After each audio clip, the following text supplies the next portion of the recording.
جس اعظم خان کو میں جانتا ہوں وہ ایماندار آدمی ہے، قابل آدمی ہے، اور جس طرح کی باتیں میں نے پڑھی ہیں سائفر میں وہ کہہ نہیں سکتا۔ جب تک میں اعظم خان کے منہ سے نہیں سنوں گا میں مانوں گا نہیں، کیونکہ اس میں یہ کئی باتیں حقیقت کے ساتھ نہیں ہیں، یا تو زبردستی سے اسے کروایا گیا ہے۔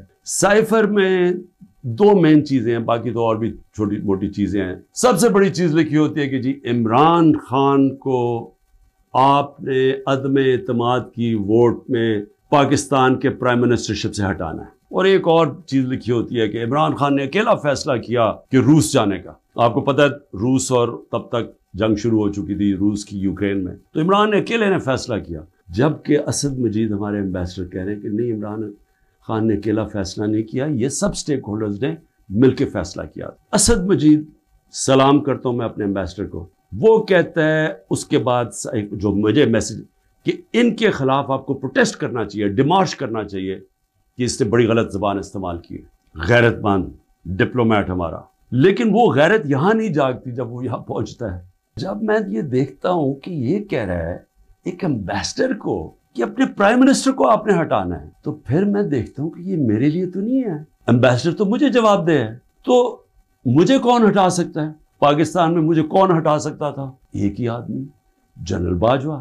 سائفر تو جنرل باجوہ کے لیے ہے، اس نے بھیجا ہے۔ مجھے خبریں آتی رہتی تھیں کہ جناب فیصلہ ہو گیا آپ کی گورنمنٹ ہٹانے کو، مجھے رپورٹ آ رہی رہتی، آئی بی والے مجھے آ کے بتاتے تھے کہ جی دیکھیں شہباز شریف کی خفیہ میٹنگز ہو رہی ہیں، بیچ میں ان کے لوگ پڑے ہوئے ہیں، جنرل باجوہ کی کوئی فادر ان لا ان کے گھر میٹنگز ہو رہی ہیں، یہ ساری مجھے خبریں آ رہی تھیں۔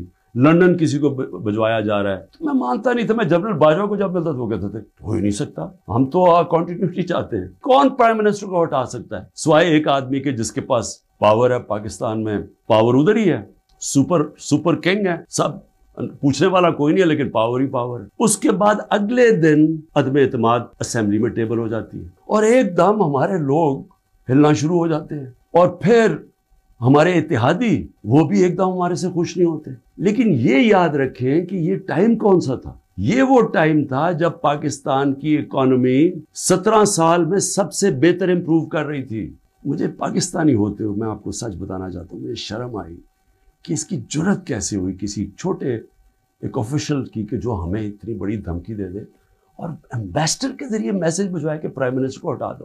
لیکن اس کی غلطی نہیں تھی، شرم یہاں نہیں آ رہی تھی۔ جن لوگوں کی ذمہ داری تھی کہ قوم کی حفاظت کرنا، جس آدمی کی کہ قومی وقار کو بچانا، قومی غیرت، وہ ساتھ ملا ہوا تھا۔ یعنی یہ سارا پلان ادھر سے شروع ہوا تھا۔ میرے اوپر غداری کا ایک پرچہ کر دیا ہے کہ جنرل فیصل نذیر کو میں نے ڈرٹی ہیری کیوں کہا، سائیکوپیتھ کیوں کہا، میرے اوپر غداری کا پرچہ لگ جاتا۔ میں پھر سے کہتا ہوں کہ اگر ہم نے یہ کرنا ہے اپنے ملک کے ساتھ کہ کسی ادارے کو، اگر میں کسی جج کی بات کروں گا تو میں ساری جوڈیشری کے خلاف ہو گیا، اس کا مطلب کیا؟ میں پولیس کے خلاف کروں گا تو ساری پولیس کو میں نے برا بھلا کہہ دیا۔ یہ تو ہم اپنے ملک کو تباہ کر رہے ہیں۔ یہ پلیز میری قوم، آپ یہ سمجھ جائیں ایک بات، اگر معاشرے سے آپ تنقید ختم کرتے ہیں، آپ معاشرے کی قبر کھود دیتے ہیں۔